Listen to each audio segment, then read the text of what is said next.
저희가 레위기를 읽은 지 꽤 오래됐습니다. 근데 레위기를 처음 시작할 때부터 약간 여러분에게 어려움이 있는 건 그리고 저에게도 어려움이 있습니다. 왜냐하면 레위기가 우리의 삶과 동떨어져 있는 겁니다.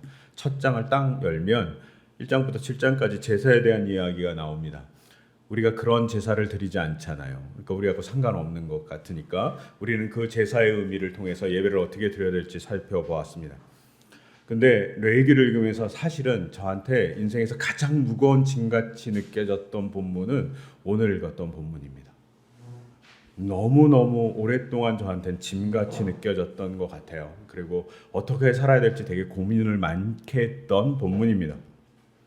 그리고 특히 현대 자본주의 세상에서 살고 있는 우리는, 또 기독교 문화권 안에 살고 있는 우리, 그리고 서양의 문물을 받아들여서 조금 변한 우리는 더욱 어렵습니다.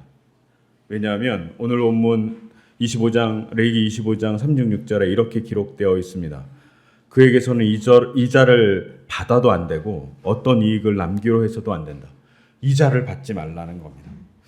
누군가 돈을 빌려줬는데 돈을 빌릴 때 이자를 받으면 안 된다고 얘기합니다. 더 노골적으로 얘기해서 이익을 남기려는 어떤 의자도 받으면 안 된다고 얘기하는 겁니다. 이 노골적인 말씀이 저만 괴롭힌 건 절대 아닙니다. 정말 오랫동안 꽤 많이 기독교 세계 안에 자리 잡고 있었습니다. 그리고 오늘날 우리는 더 어렵습니다. 제가 아마도 이제 월급이라는 거를 처음 받았을 때 통장을 만들어야 됐더라고요. 통장이 없으면 월급을 받을 수가 없어요. 근데 통장을 만드는 즉시 뭐가 생기죠? 이자가 발생합니다. 몇 원 안 되지만, 몇십 원 안 되지만, 몇백 원 안 되지만 이자가 붙기 시작합니다. 제가 고민이 되더라고요. 이게 이자를 받는 것이 합당한 건가? 뭐 이런 생각을 하기 시작했습니다. 레위기를 공부하면서. 또 어떻습니까? 우리의 삶에서는 대출 같은 거 하잖아요. 대출하면 이자를 지불해야 됩니다. 반대로 이자를 지불해야 되는 건가? 뭐 이런 생각이 이제 들기 시작하는 거죠. 우리가 살아가는데 이자 없이 살 수 없는 삶을 살아가고 있어요. 이자를 받기도 하고 이자를 내기도 하죠. 이자 없이 살 수 없는 세상은 여러분이 지금 다 하고 있습니다. 심지어 우리 친구들도 하고 있어요. 우리가 들고 있는 우리 휴대전화는 이자 없이 사기가 되게 곤란한 기계잖아요. 한 100만 원 호가하는 이 기계를 약정을 걸어서 삽니다. 기계값은 할부 받았지만 그 할부 받은 거, 아니면 약간 깎아서 뭐 이렇게 지원금을 받았지만 할부도 그 지원금 받은 거 밑에 몇십만 원 남은 거에 항상 뭐가 붙죠? 할부금이 있고 할부 이자가 붙어 있어요. 꽤 붙어 있더라고요. 제가 이것 때문에 설교 준비하다 조사해 보니까 꽤 붙더라고요. 우리는 이자 없이 살 수 없어요. 그리고 여기 있는 대부분의 사람들이 살고 있는 집, 그 집도 대부분은 이자를 내면서 살고 있는 집이죠. 이자 없이 우리가 어떻게 집을 살겠습니까? 즉 현대에 살고 있는 많은 사람들이 문명의 일기를 사용하고 또 집의 그 풍요를 누리기 위해서는 이자라는 것이 없으면 살아갈 수 없습니다. 또 이자라는 것이 없으면 우리가 이런 즐거움을 나누기도 곤란한 세상에 살고 있어요. 우리 또 기계도 사는데 이자를 내고 미리 사는 거잖아요. 할부를 해서. 그래서 즐거움을 나누면서 살아가고 있어요. 이런 고민은 중세에도 있습니다. 중세에는 이자를 대단히 나쁜 거라고 생각했습니다. 지난번에 얘기했듯이 셰익스피어의 베니스의 상인이라는 소설이 있고 이 소설에는 샤일록이라는 아주 악독한 대부업자가 나옵니다. 이 사람은 유대인입니다. 그리고 거기에 주인공의 안토니오는 아주 친구를 위해서 자기의 돈을 빌려주는, 어떻게? 무이자로 빌려주는 사람으로 등장하죠. 무이자로 빌려줬다가 봉변을 당한 거잖아요. 근데 악독한 유대인 샤일록은 어떻게든 이자를 받는 사람이었던 것이죠. 왜 그렇습니까? 중세 사람들은 성경을 읽고 그 성경의 말씀대로 이자가 나쁜 거야. 그래서 기독교인들은 이자를 받으면 안 돼. 이자를 줘서도 안 돼. 뭐 이런 생각이 있었던 것으로 보입니다. 근데 이렇게 이자를 금지하는 것을 강조하다 보니 뭐가 발생합니까? 상업이 발달하지 못하고 천민의 삶이 점점 열악해진 거죠. 그 틈을 비집고 들어가서 누가 유대인들이 돈을 대부해서 부를 축적하기 시작한 것이 셰익스피어가 보고 있었던 상황인 것 같아요. 이렇게 중세는 기독교의 영향이 이렇게 강력하게 이자에 대한 금지를 하고 있어요. 그런데 기독교만 그랬을까요? 그렇지 않고요. 유럽 사회를 지배하고 있는 또 하나의 생각은 그리스의 사고잖아요. 그리스 로마의 사고. 그리스 로마의 사고의 대표적인 인물이 소크라테스도 있고 플라톤도 있고 아리스토텔레스가 있는데, 플라톤의 법학이라는 책이 있습니다. 이 책에 다음과 같은 내용이 나왔다고 그래요. 뭐라고 되어 있냐면 이자를 붙여서 돈을 빌려주어서는 안 된다. 그러니까 이자를 붙여서 돈을 빌려주면 안 된대요. 그런 돈을 빌린 사람은 이자도 원금도 일절 갚지 않아도 된다.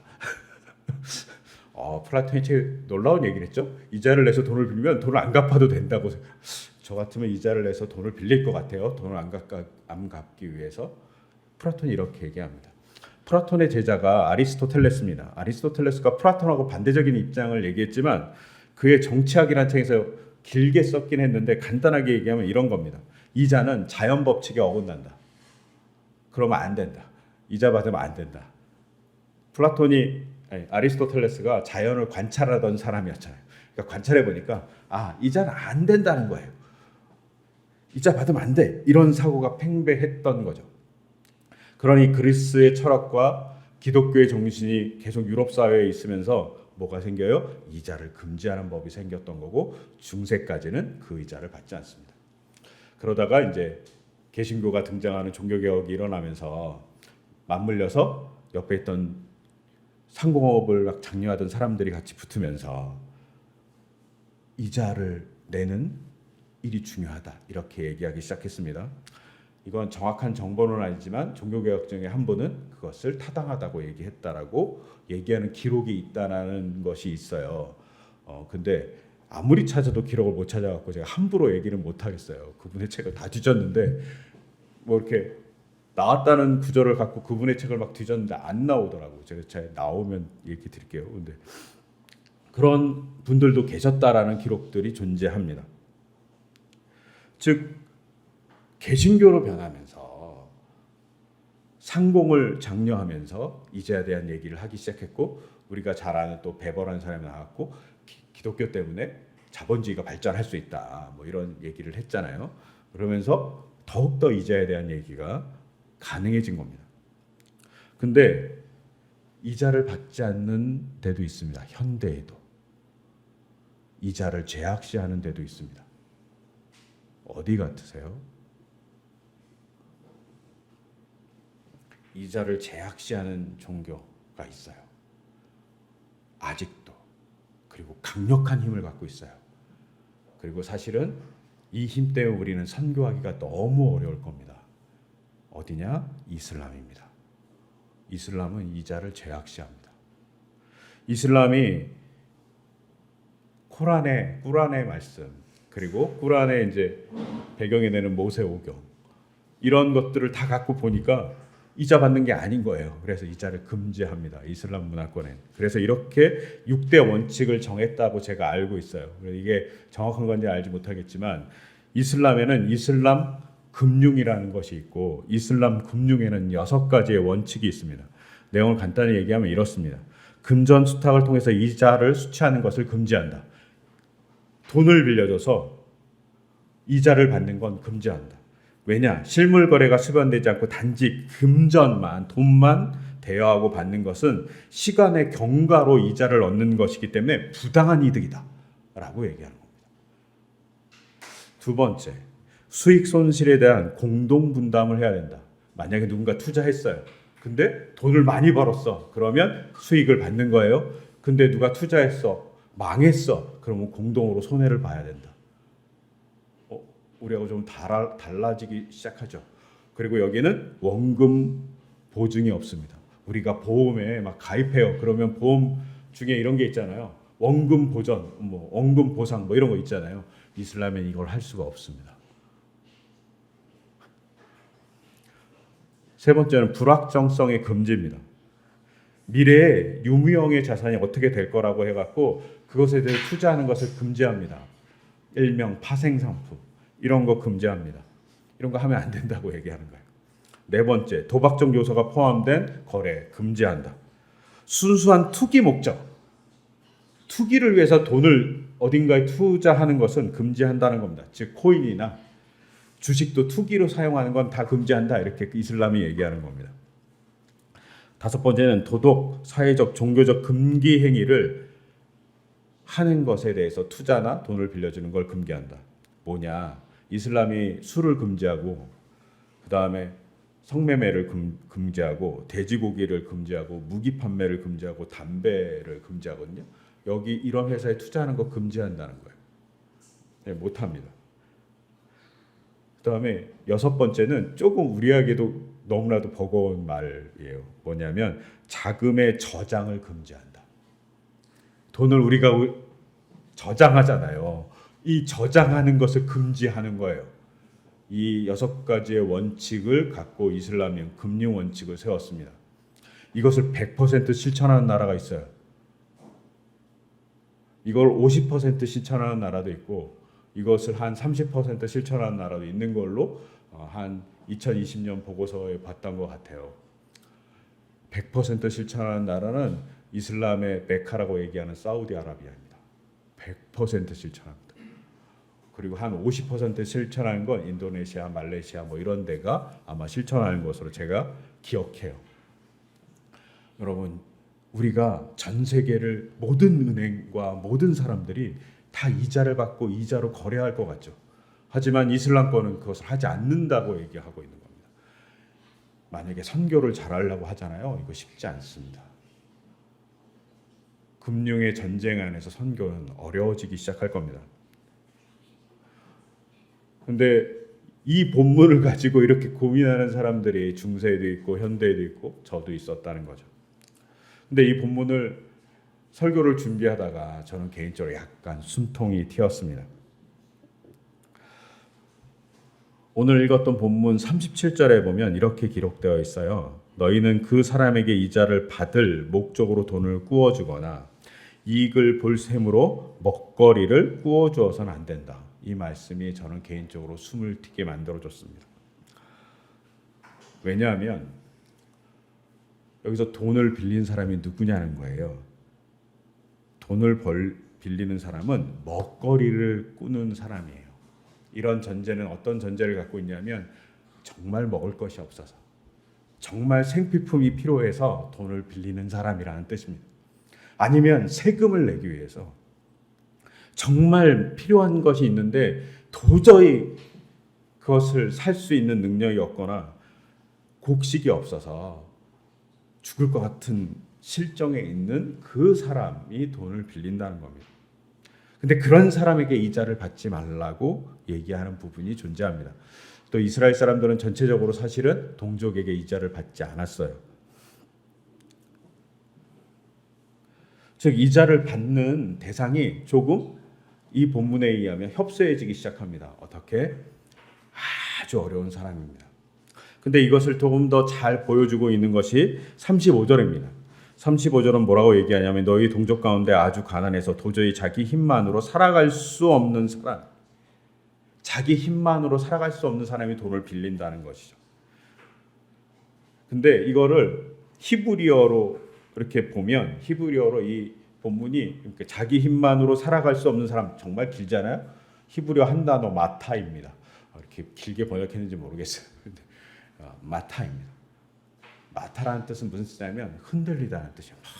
흔들려요. 왜 흔들릴까요?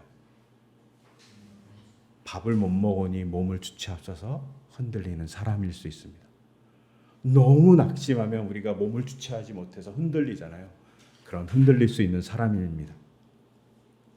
그냥 흐느적 거리는 겁니다. 자기가 주체할 수 있는 힘이 없는 사람, 그 사람을 자기 힘으로 살 수 없는 사람이라고 얘기하는 거죠. 그리고 히브리어로 그 사람을 마타라고 얘기합니다. 그 마타가 돈을 빌려달라고 할 때 빌려주라는 거죠. 근데 이 본문은 조금 다르게 얘기합니다. 돈을 빌려줄 때 어떻게 빌려줍니까? 뭐라고 얘기하냐면 자기 힘만으로 살아갈 수 없는 사람이 너희 곁에 살면 너희는 그를 돌보아 주어야 한다.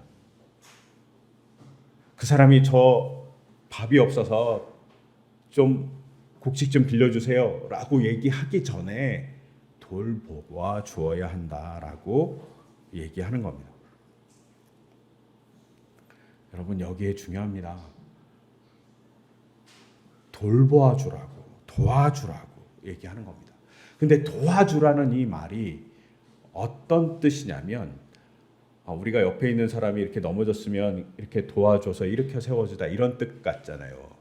근데 히브리어 원문은 그렇게 되어 있지 않고 사실은 이 사람을 강하게 만들어 주어야 한다라고 되어 있습니다. 즉 이 사람이 스스로 살 수 있게 만들어 줘야 한다라는 뜻이에요. 이 사람이 자생할 수 있게 만들어 줘야 한다는 뜻이죠.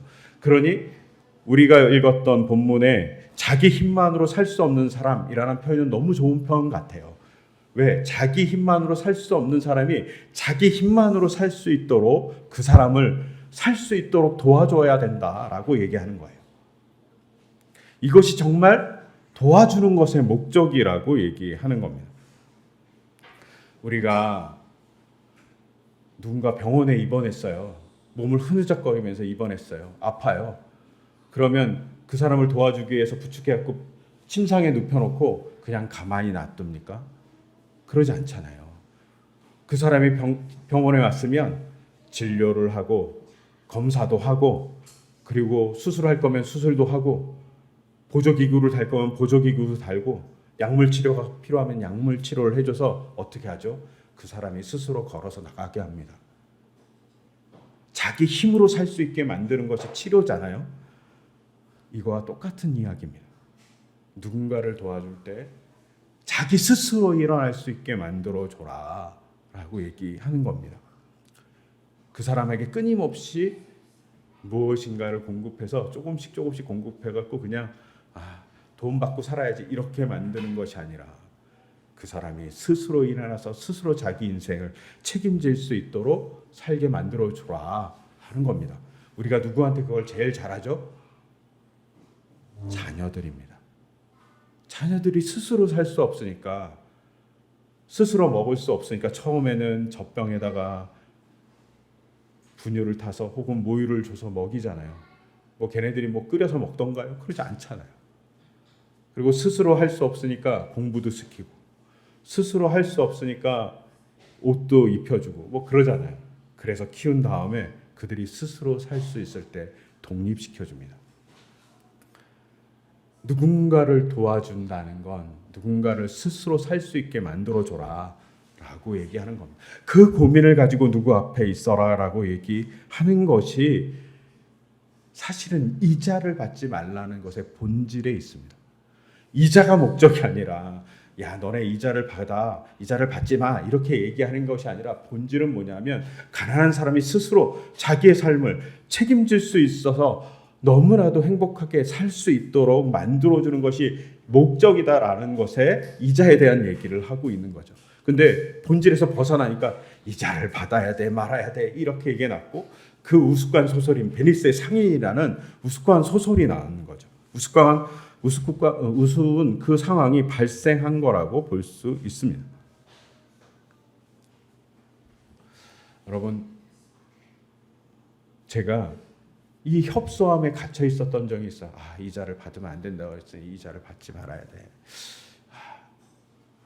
이자를 받는 직업에 있는 사람들은 좀 어려워. 그래서 제가 처음에 목사가 되었을 때는 금융업에 계신 분들이 어려웠어요. 미안스럽게.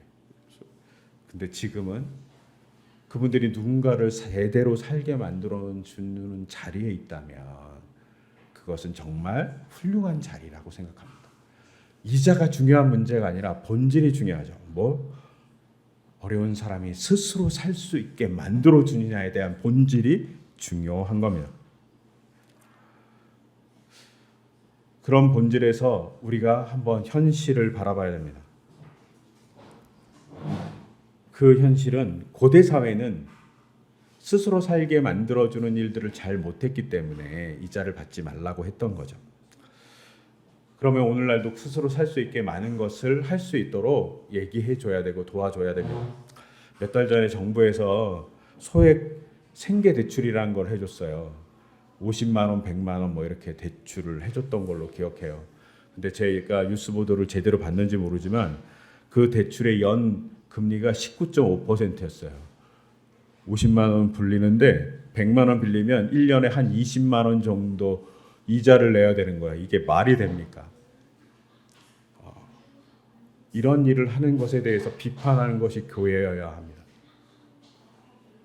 이거는 정부가 죄송하지만 도둑이 된 거죠. 엄청난 수익을 작은 돈을 빌려주고 생계가 급해서 어디서 돈 빌릴 데가 없는 사람한테 100만 원, 50만 원 빌려주면서 이런 일을 하는 것은 잘못된 일이라고 얘기해 줄 줄 알아야 하는 겁니다. 한때 세계 노벨 평화상을 받는 은행이 있었습니다. 그라민 트러스트라는 은행이 있었습니다. 아주 좋은 은행이에요. 근데 이 은행도 한때 20%가 넘는 연 금리를 받았어요. 소액 대출을 해주고 20%가 넘는 좋은 은행이죠.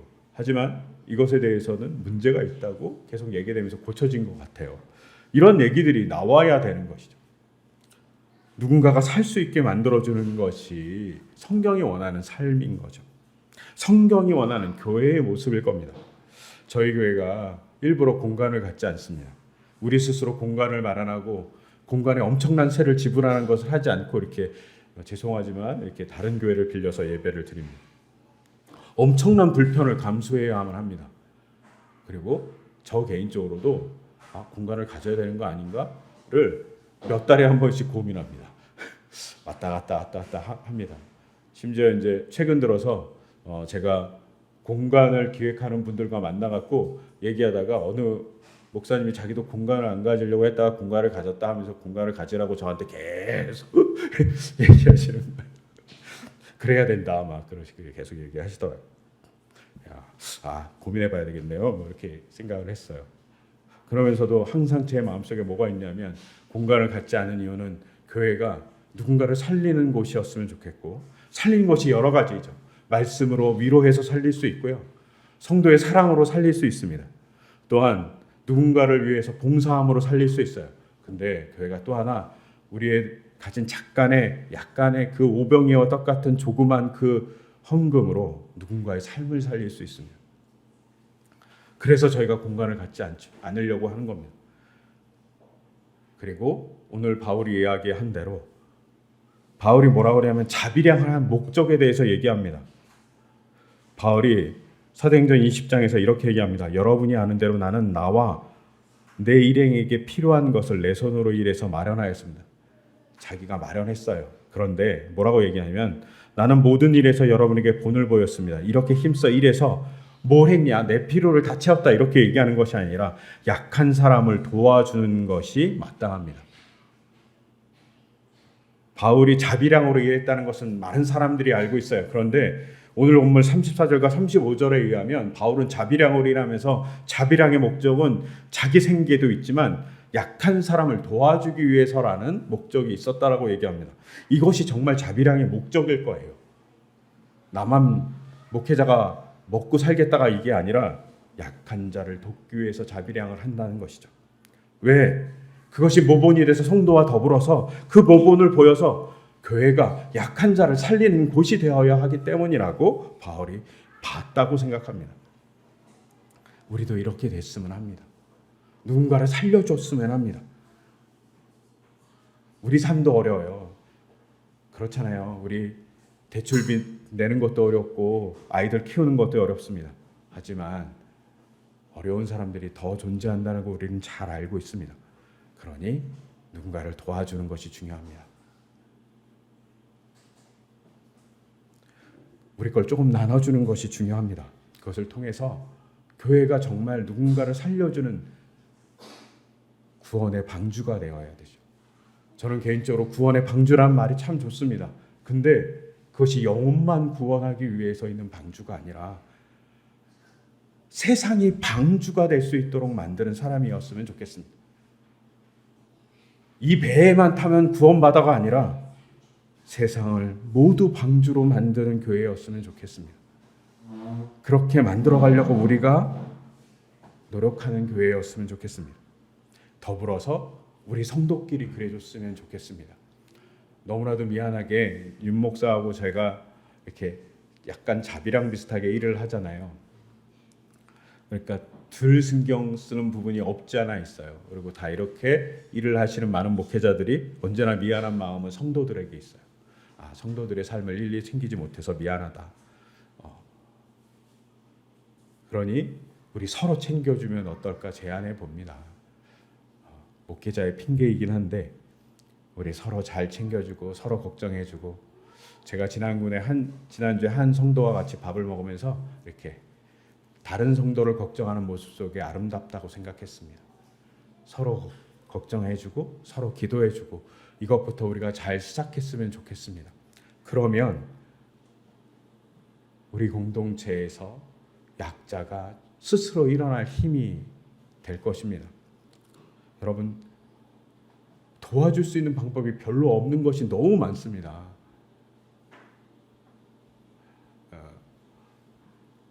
윤 목사가 이렇게 요새 간지럽거든요. 이렇게 피부에 좀 어려움이 있어서. 근데 도와줄 방법이 없어요. 제가 대신 간지러움을 이렇게 타면 괜찮은데 대신 간지러움을 그렇게 탈 수도 없잖아요. 우리가 도와줄 방법이 타인의 아픔에서 그렇게 많지 않습니다.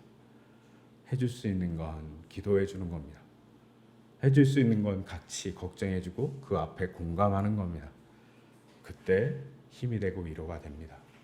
그때 다시 자기 스스로 일어날 수 있는 힘을 누가 주냐?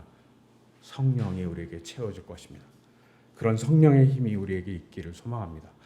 우리가 누군가를 자기 스스로 일으키게 해주는 것이 돈을 막 주고 삶의 여건을 회복시켜 주는 것도 있겠지만, 더 중요한 건 그 옆에서 너와 같이 울어준다고 얘기해 주는 겁니다. 너와 같이 힘들어 해준다라고 얘기할 때 같이 일어서는 일의 시작일 겁니다. 그것을 해주기 위해서 바로 신은 십자가에 달렸습니다. 생각해 보십시오. 십자가 어떻습니까? 움직이지 못합니다. 박혔는데 움직일 수 있겠습니까?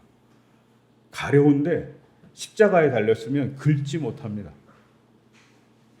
찔려서 아픈데 십자가에 달렸으면 그 상처를 만질 수도 없습니다. 그것이 십자가입니다. 근데 그 십자가에 달린 그 움직이지 못하는 그 예수님이 괴로움 때문에 움직이지 못하는 사람과 동일하게 움직이지 못함으로 울어준다고 얘기하십니다. 그런 예수님이 우리에게 현실에서 같이 울어주십니다. 그리고 우리도 그런 신자들, 그런 예수님의 사람이 되기를 바라십니다. 그런 사람들이 되었을 때 우리가 누군가를 자기 힘으로 일어설 수 있게 만들어주는 사람이 될 것입니다. 그럼 우리가 될 수 있도록 이 시간 잠시 같이 기도했으면 좋겠습니다. 제가 기도하겠습니다.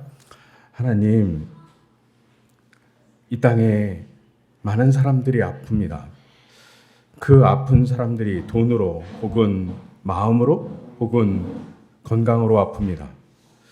그 사람들이 자기 스스로 일어날 수 있도록 도와주라고 합니다. 우리는 크게 도와줄 방법이 없습니다. 그때 우리가 그들을 위해서 먼저 기도하고 그들의 아픔에 눈물 한 자루 흘릴 수 있는 우리 되기를 소망합니다. 그리고 그것을 통해서 누군가의 위로를 통해 우리가 스스로 일어날 수 있는 힘을 성령께서 주시기를 간절히 소망합니다. 또한 그것이 누군가를 살리는 힘인 것을 교회가 실천해 갈 수 있도록 주께서 도와 주시옵소서. 이 모든 것 주 예수 그리스도의 이름으로 기도드립니다. 아멘.